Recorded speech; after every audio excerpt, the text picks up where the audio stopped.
अस्सलाम वालेकुम दोस्तों, उम्मीद करता हूँ आप सब लोग खैरियत से होंगे। मेरा नाम अब्बास और आप देख रहे हैं कतर इन्फो डेली।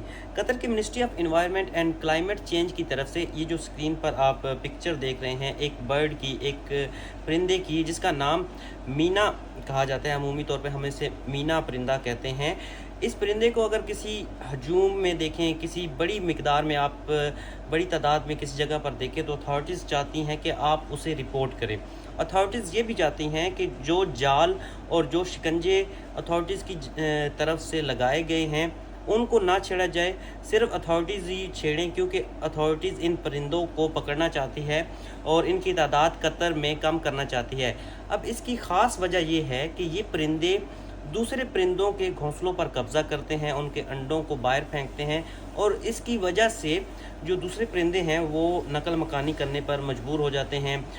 वो जो है ये शहर या ये मुल्क छोड़कर किसी और मुल्क में ना चले जाते हैं और इनकी तादाद जो है वो उस मुल्क में ज़्यादा हो जाती है।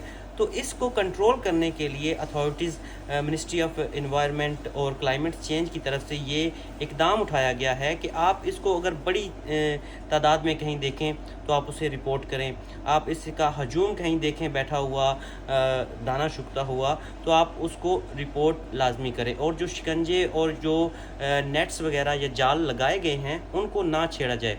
और साथ ही साथ ये भी कहा गया है कि खाने पीने की जो अशिया हैं, अपने पेट्स को, अपने जो परिंदे हैं उनको खिलाने के बाद वो जो खाने की जो चीज़ है उसको डस्टबिन में वेस्ट करें और लाजमी उसको कवर करें। तो ये मैसेज जो है लाजमी फॉरवर्ड करें ताकि दूसरे परिंदे जो हैं वो यहाँ पर महफूज रहें और इनके जो तादाद में कंट्रोल लाया जा सकते हैं। इस वीडियो को लाजमी शेयर करें। मिलते हैं नेक्स्ट वीडियो में। शुक्रिया, खुदा हाफिज़।